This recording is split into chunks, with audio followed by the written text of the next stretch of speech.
Lily will call on you by point out, start with your name, your media outlet, and then you can go ahead and ask the question.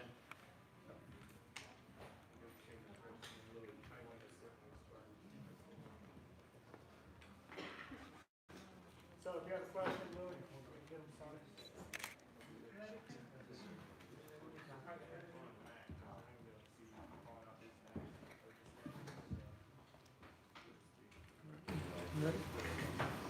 Chris right here.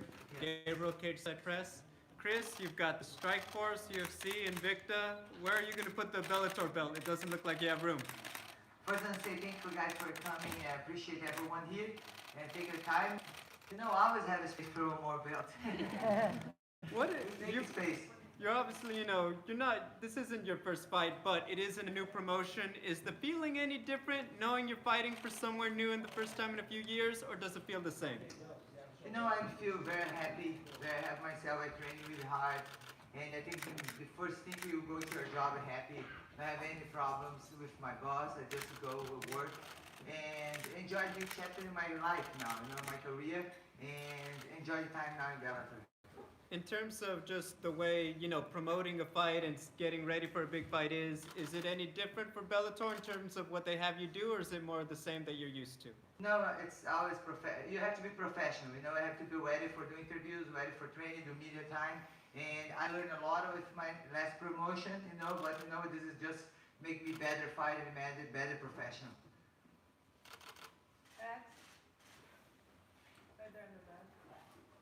But Chris, this will be roughly your 15th year in mixed martial arts. Anybody else would say that, you lose a step in that period of time.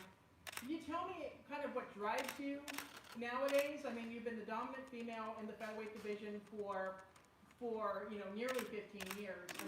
Tell me what kind of drives you right now, and looking at this younger talent, kind of what drives you right now in terms of being the best cyborg you can be.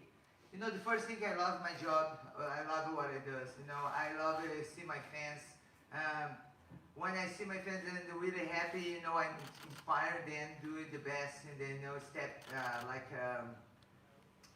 I always say inspiration my fans. But this is, I think, step in the cage, the opportunity to share my faith with my fans.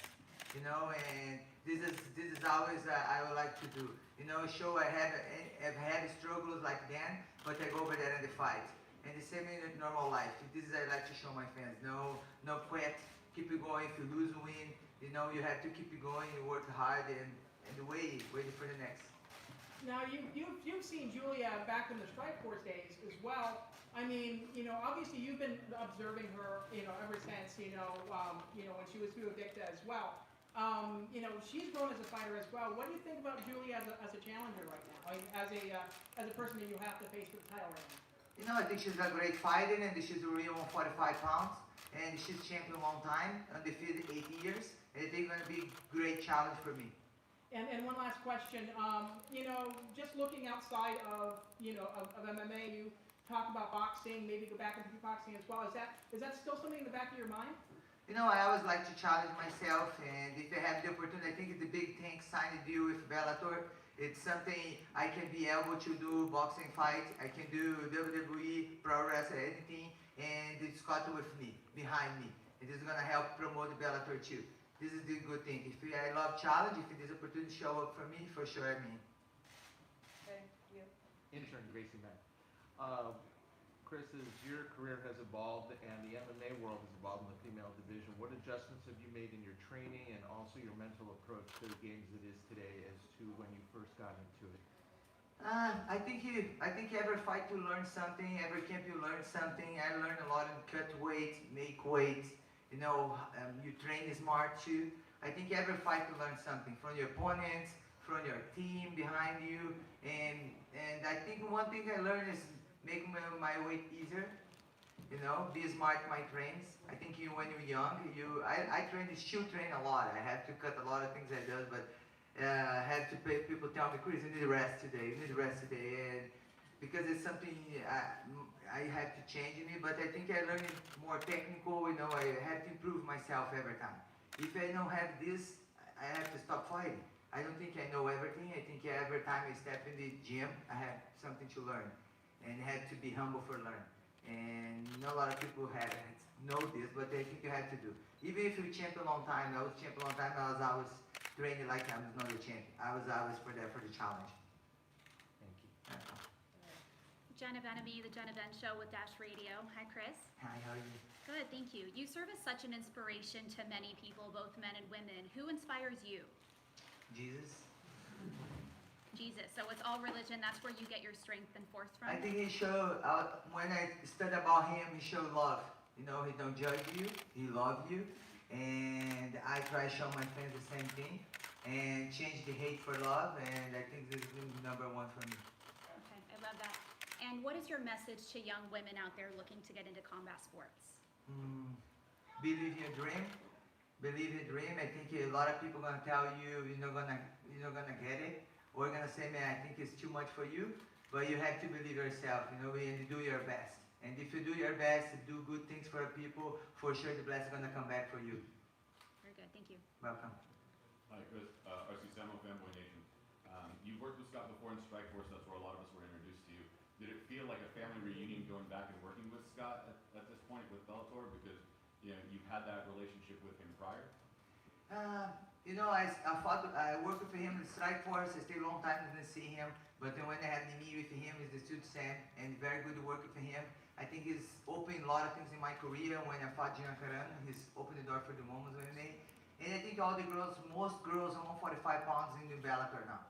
You know, they're wait for me there. And then, you know, I'm very happy. I'm not going to have a struggle to wait to fight and work there. And work when the boss wants to work with you, it's very nice. When they promote the fighters, and I think it's great. And you also started training young girls in mixed martial arts as well in self-defense. What do you tell young girls that are training with you or anywhere else to be proactive in their training and to defend themselves? You know, be proactive instead of reactive. You know, the first thing when I'm doing, I have the camp Pink Belt Fitness. I have next one, Valentine's Day. I think the one thing that nice about Pink Belt Fitness, I tell them the truth. I tell them how I start MMA. You know, it's no easy. I was not born champion. I was not born in no kick. I was not born like this. I had to learn everything. And a lot of struggles, like just guys training in the gym. I have only me, the girls. Sometimes I cry, go home. And, you know, it's hard. And now the women's MMA growing a lot, but before it's very hard. And to just tell them how it's hard for me, but I don't quit. How's hard for me, still going hard for me, is, you know, but I still going. And I think it's the main thing, everything in life, because a lot of things now, you see a lot of kids have struggles and they don't want to quit, don't want to continue. And I think when you have a big platform, you have to show them they can do that. You know, okay, you're going to cry sometimes, but you can do that. You cannot quit. I think it's the main thing I like to show in the Pink Belt Fitness Camp. Welcome. Hey, Chris, you have a lot of knockouts. How does it feel to knock someone out? You know, I think the first thing I'm happy for all the hard work you did. You know, just thinking, now I'm done. This one's done. You know, and just thank for all my team behind me, you know, and thank God first. And I think it feels like you did your job. You know, you finished. Now, you made a lot of history, but this week Larissa Shields made history. 3-division champion in 10 fights. You commented and everybody was reposting it. What did you think of her fight? You know, great fight. You know, I always like Larissa. She's like we call sister each other, and you know, she's a great fighter. She's a great fighter. She's contacting me, Chris, I want to do MMA. She's excited about this, and I'm excited to see her fight you. Would you train her in MMA? Would you help her? I told her we can help each other. Yes, it's very different. You know, I think it's in a little while, but you know, it's for sure I'm open for her help her. My last question, any message to your opponent if she's watching? You know, see you January 25th. I hope you train very hard and do a great fight, the best fight night together. Thank you. Okay, go ahead. Chris, there was talks about you fighting Cecilia Breakus about a year or so ago. I think there was even t-shirts made about that. If you do cross over into boxing, do you have your sights set on an opponent? Was there someone that you would like to fight first, or do you have a dream fight coming up? You know, at the beginning I talk to her manager and then say maybe probably can make this fight happen. You know, I never choose my opponent. And if you'll be ready and Cecilia would like to fight, you know, it's going to be a pleasure to fight her. She's undefeated a long time. And they're going to be for sure a big challenge for me. You know, I would like 6 months training, and man, ready to go. Another thing, in those sparring sessions you had with Clarissa Shields, do you feel that you learned anything new, or did it change your outlook as far as boxing or how to apply boxing into mixed martial arts? No, of course you learn it. Everything is different. It's different. Like stand is different, MMA. Clarissa is ridiculous fast. She's fast, and we did a nice sparring together, and I learned a lot about it. It's very different. The MMA. You have to work with different things for fight boxing, for sure. Josh Gross with The Athletic and Chris. How would you describe 2019? What was that year like for you? 2019, a lot of change. A lot of changes. And one thing, sometimes bad things happen for good things. And the good things I signed for Bellator, and I'm really happy, work happy, train happy. The only struggles I have when my cat pee in my couch. That's it. Or when my pig eat my plants. That's it. I just want my train every day, happy with my team, and that's it. It's ready to go. So do you expect to remind people how dominant you are? So people think, oh, you're not the same fighter after Amanda Nunes, and maybe you struggle with Felicia. Is this a chance to remind people of your dominance? I know. I think Felicia did a great fight. Great fight with a good grapple, and I think a great fight. And after one loss, it's very difficult. You have to work really hard, and a lot of things behind you. Even if your boss against you, try to damage your brand during the fight, during the camp. But I never think about prove anything. I think I prove everything every time in the gym. Train every day, and everything I do inside the gym, I'm gonna do inside the cage. And I don't think I have to prove anything. Doing my best, and then leave it always God hands the victory. OG, meltdown. Hi, Cyborg. You said you're looking to make history. How important is this fourth title for your history? How important is this for your legacy, and how would you weigh this fourth Bellator title? I always like to do the challenge, challenge and like to make the difference. The first thing, make my division at UFC. Now we're gonna have the opportunity to have the fight for the title, Bellator. Get the fourth belt. It's gonna be a big thing for me. I think it's for my legacy, and I know it's belt is no everything in your life, but I think it's very good for make a legacy, and I'm doing my best January 25th. Hey Chris, Rob Ayala from Fightposium. Congratulations on your historic signing at Bellator. Thank you. Recently you've done some humanitarian work with Justin Rand for, what is it, the Fight of the Forgotten. You plan on doing any more of that recently or currently? I think I always open for long missionary work. I think every fight I have on plan for help. I think it's not just, I like to be the champion the people champion life. Not just champion the cage. And I think you call me world champion, you have to make difference. I think it's big responsibility. And every fight I like to do something nice, and for sure I would like to do. But I'm working for this year, 2020, for putting water wells in Brazil. Have a lot of people in the north struggles, and I'm working on this. I don't have date yet, but I work with a few people doing this, that, and probably, but I'm open for work to just run too. Thank you. Hey Chris, I know you have this pep in your step. You really definitely look like you're in great shape. I know you've done a lot with the stem cell therapy. How has that helped you prepare for this fight? And what do you think that other fighters should take notes from what you've done over the last couple months, over the last year to really prepare? And has it helped you?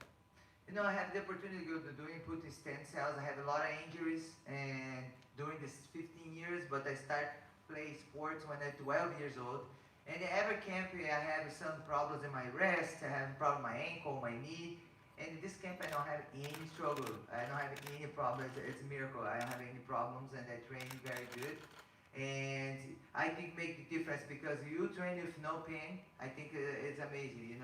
It's amazing. You have to be thankful every day.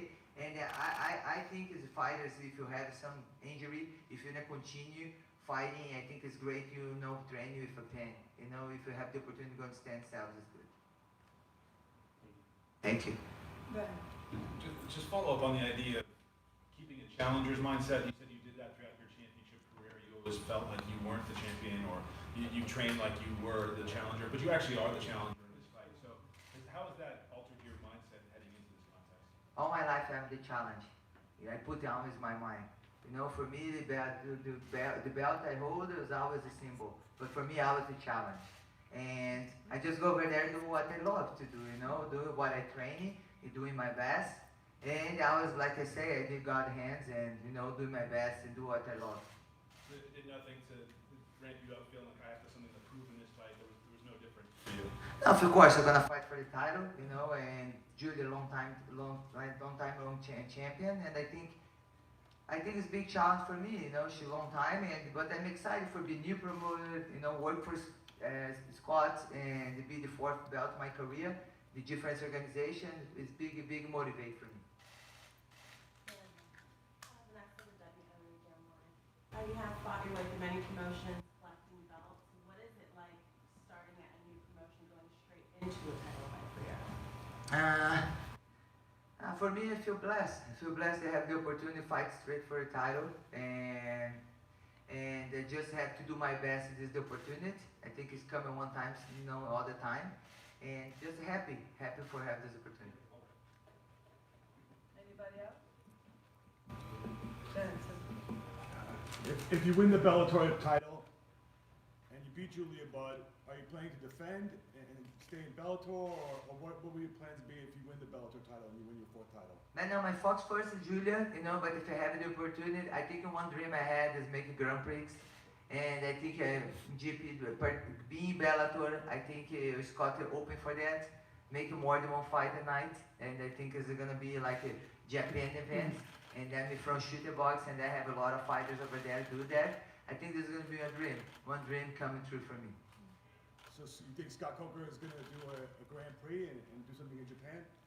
I don't know, but I have to wait till the next. I'm gonna ask him. You know, I think if he's given the opportunity, for sure, I'd like to do. Sounds awesome. Nice. Chris, have you spoke with Shields after her historic win, becoming the fastest fighter to win titles in 3 divisions? No, I just say congratulations to her. I was focused for my camp, but for sure after my fight, she's gonna contact. Maybe she'd come to my fight. I don't know. Awesome. Since the fight is in LA, will Halle Berry make it to this fight? I'm not sure. Maybe she's gonna be there. Thank you guys so much for being here. You know, I appreciate everyone. I'm really happy and see you January 25th. Yes.